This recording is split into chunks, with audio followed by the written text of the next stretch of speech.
So magandang araw muli sa ating lahat at welcome sa ikalawang bahagi ng Module 4. So nasa pagtalakay na tayo ng wika at ito ay ang pagtalakay sa mga pang-abay na kataga o enclitic.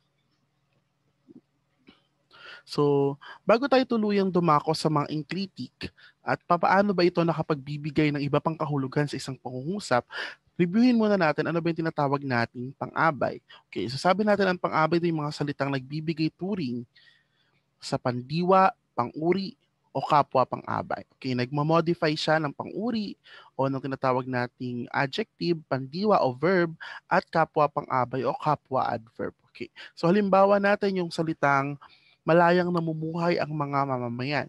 So, pang-abay dito ay yung malaya.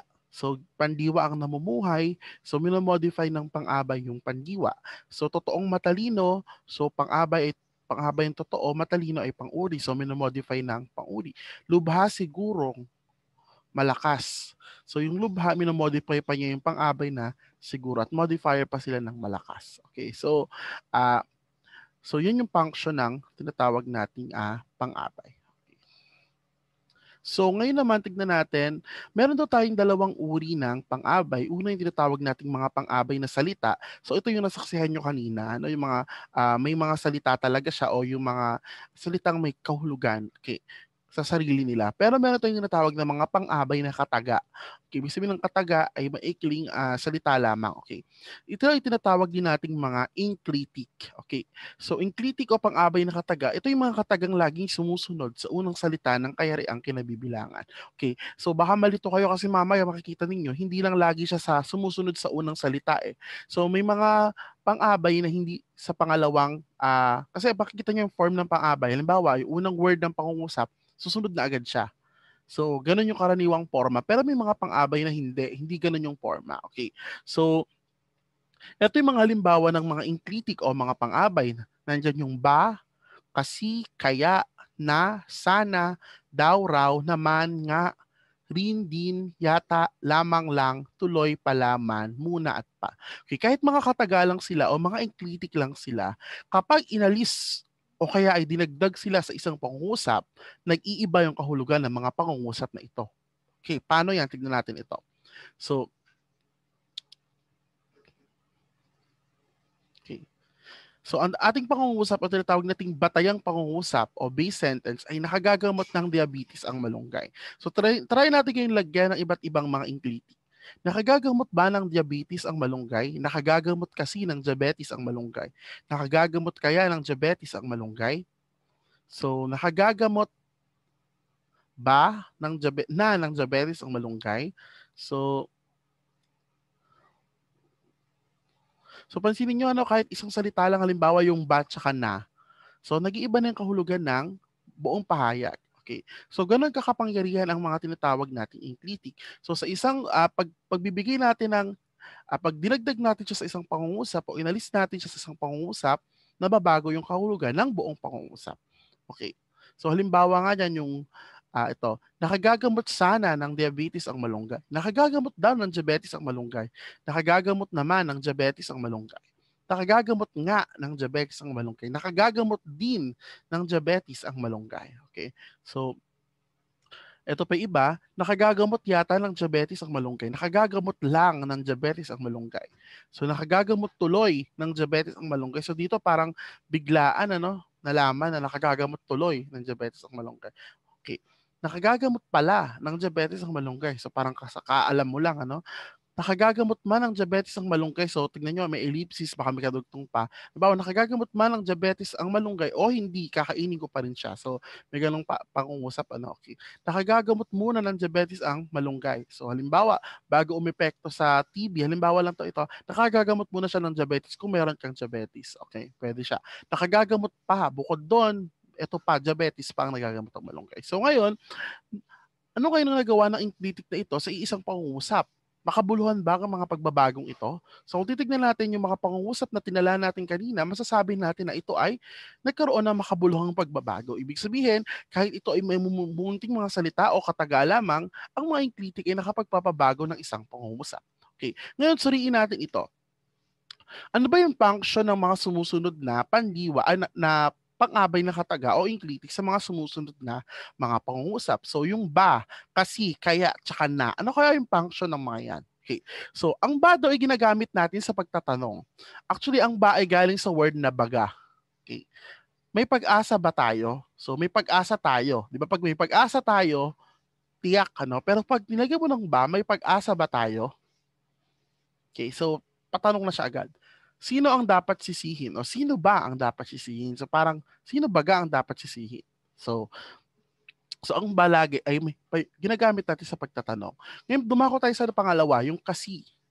Ito yung tinatawag na pagdaramdam o pagsisisi sa naunang bagay na ginawa. So halimbawa, uminom kasi ako nakatulog tuloy ako. Nakatulog kasi ako napagalitan tuloy ako ni ma'am. Okay. So, ibig sabihin, yung una mong ginawa, yung pag-inom mo, pinagsisisihan mo. Yung pagkatulog mo, pinagsisisihan mo. Kasi nilagay mo, kinabit mo yung salitang kasi. Okay. Sunod, kaya. Ang kaya naman daw ay nagpapakita ng pag-aalinlangan. So, ginagamit din sa pagtatanong na may mataas na intonasyon. Halimbawa, may pag-asa kaya? Sino kaya ang dapat sisihin? Kaya, uulan kaya? Kaya siguro kinuha mo dahil ganito. So parang nag-aalinlangan ka na may posibilidad, 'di ba? Okay. Pero sa pagtatanong ginagamit siya, yun yung pwede siyang ipalit sa ba. Okay, may pag-asa kaya? May pag-asa ba? May pag-asa kaya? Sino kaya ang dapat sisihin? So, ginagamit natin siya sa pagtatanong bukod sa pag-aalinlangan. Okay. Ang na ay tumutukoy sa kaganapan kasunod ng pangalan, pandiwa, o kagyat o mabilisang pagkilos o ginagamit sa English yung already. Halimbawa, kumain na kami. Tahimik na ang kapaligiran. So, nangyari na sila. Nariyan na sila. Okay, so, ang na ay kapalit ng already. Okay, so, ngayon tignan natin yung pangalawang set. Sana, daw, nga, naman, nga, at din. Okay, so ano naman yung pagkakaiba-iba ng mga yan?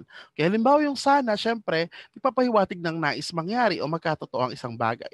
So mas formal daw yung nawa. Kaya nga, di ba, nauso yung sana all, nauso din yung nawa all. Okay, kasi daw mas formal yung nawa. So sana ay makarating ka, nawa ay makarating ka. So nagpapahiwatig ito ng pagnanais, pag-wish natin na magkatotoo ang isang bagay. Okay. Yung daw at raw naman, ang function niya ay sinabi o narinig mo lang sa iba, then hindi talaga tuwirang galing sa'yo yung impormasyon. So minsan tumutukoy ito sa hindi pinaniniwalaan ang nagsasalita. Halimbawa, wala raw pasok. So ibig sabihin, ikaw na nagsasalita, hindi sa'yo tuwirang galing yon. Galing yun sa nag-announce ng walang pasok. Maganda raw ang nanalo. Para ito naman parang hindi mo pa pinapaniwalaan, parang naghingi ka ng justification dun sa kausap mo. O halimbawa, sinabi ko na, sabi mo raw mayabang ako. So yung raw doon, ginagamit natin para pagtukoy sa hindi ka naniniwala na sabi mo raw, parang tinitiyak mo na, sinabi mo ba talaga na mayabang ako? So, parang nanginita ka sa raw at saka sa daw. So tandaan nyo yung paggamit ng daw at saka raw tinuro na yun sa inyo ng grade 9. Okay. So naman, ang naman ay pagdadagdag o dagdag pa, isa pa, kasama o yung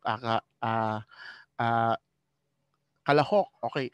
Ginagamit upang dagdagan ang paggalang ang damdamin sa pagpapahayag sa pagbibigay ng pagkakataong naganap kahit hindi inaasahan.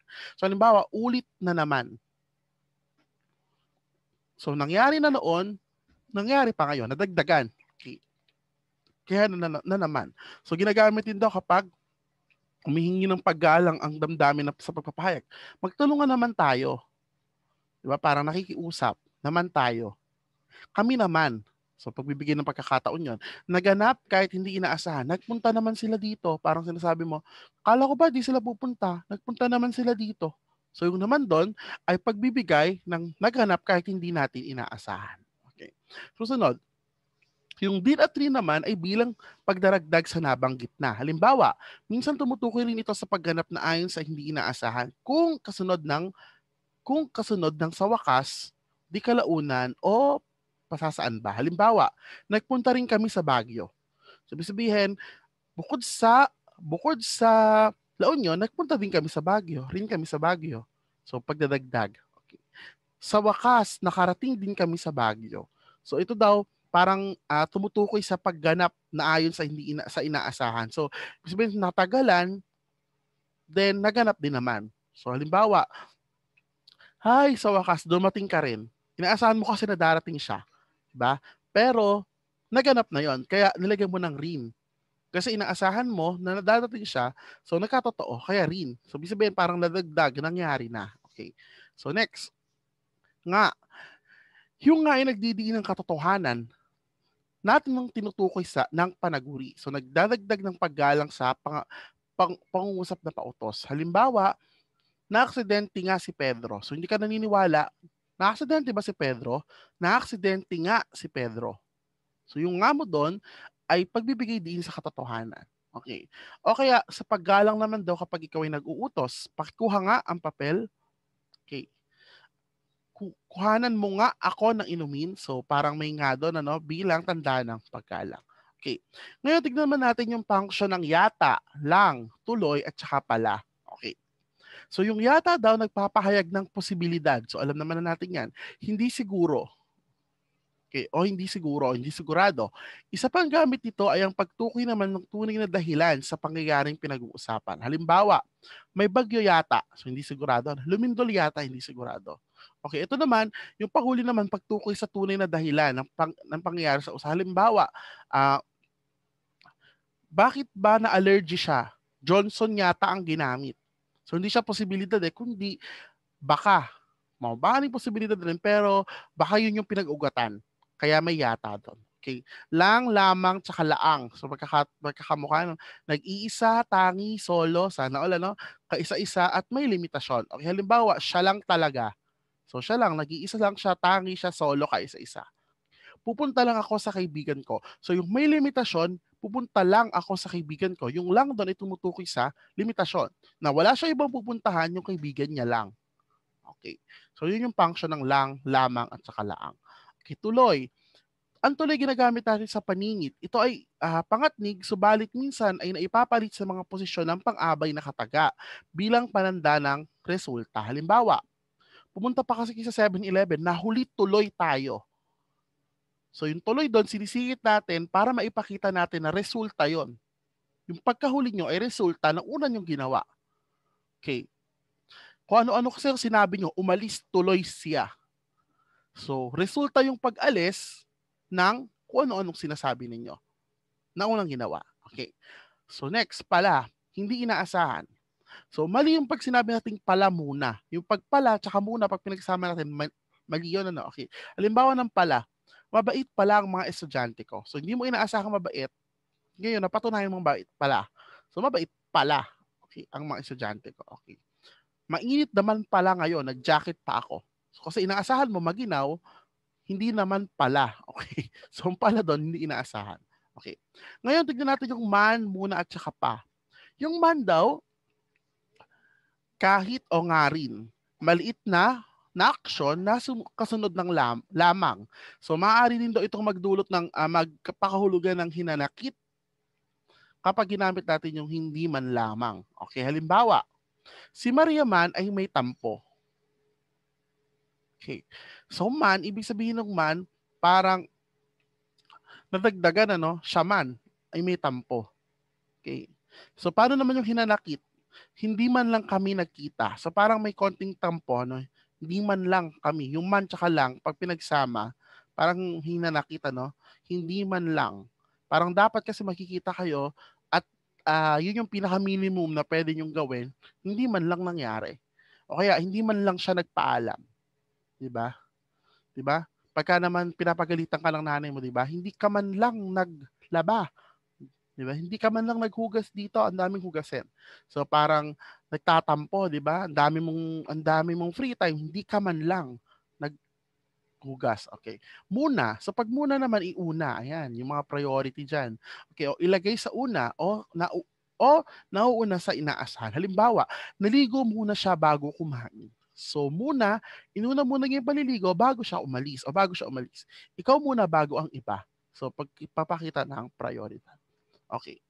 So yung na naman, ginagamit natin yung na naman Naulit ang tinutukoy ng panaguri. Halimbawa, nagkamali na naman. So, na tsaka naman, ginagamit natin. Ano? Naulit na naman yung nangyari o gano'n na naman. Okay.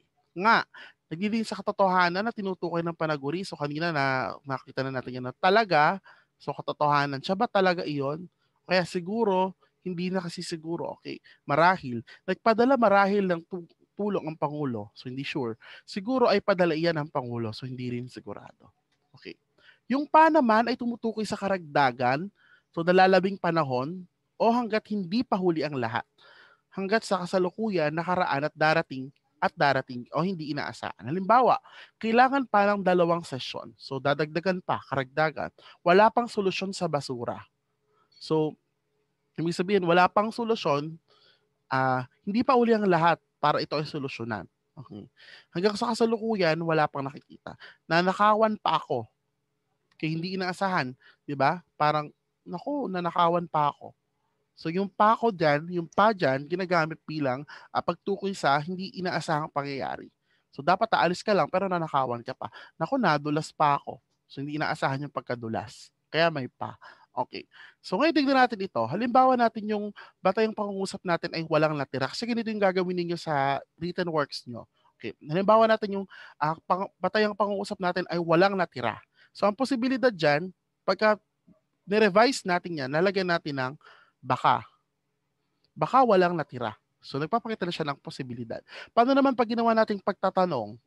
Di ba lagyan lang natin ng ba? Wala bang natira? O, patanong na siya ulit. Paano naman pag naulit na ang nangyari? Wala na namang natira. Di ba? Parang naulit na naman yung nangyari. Narinig lang sa iba, wala daw natira. Okay. Hindi inaasahan, wala pa lang natira. Okay. Okay. So, pangalawa, nalito siya sa pagsusulit. Paano pag naulit ang nangyari? Nalito siya sa pagsusulit. Nalito na naman siya sa pagsusulit. Pag hindi inaasahan, nalito pala siya sa pagsusulit. Okay. Pagkasaad ng katotohanan, nalito nga siya sa pagsusulit. Nalito talaga siya sa pagsusulit. So, hindi sigurado. Baka nalito siya sa pagsusulit. Marahil nalito siya sa pagsusulit. So, okay. Narinig mula sa iba. So, nakita natin daw. Diba? O raw. Nalito raw siya sa pagsusulit. Karagdagang aksyon, nalito rin siya sa pagsusulit. Diba? Baka hindi lang siya nalito sa pag-upo, nalito rin siya sa pagsusulit. So, nadagdagan yung aksyon. Okay. Pag nanais na mangyari, nalito sana siya sa pagsusulit. So sana, may sana bilang pananda ng pagnanais mangyari. So doon na nagtatapos yung ating lesson para sa mga enclitic. So makikita ninyo, sobrang makapangyarihan ng mga enclitic. Ano? Sa isang enclitic lamang, pwede itong mabago. Pwedeng mabago yung kahulugan ng buong salita, ng buong pangungusap, at pwedeng magbago yung kahulugan ng buong pahayag mo dahil sa pagsisingit lamang ng isang kataga. Okay, isang enclitic. Okay, kaya sobrang halaga ng mga enclitic. So, doon na nagtatapos yung ating paksa patungkol sa enclitic at sana masagutin nyo ang inyong mga task, yung mga written work nyo para sa module na ito. Maraming salamat.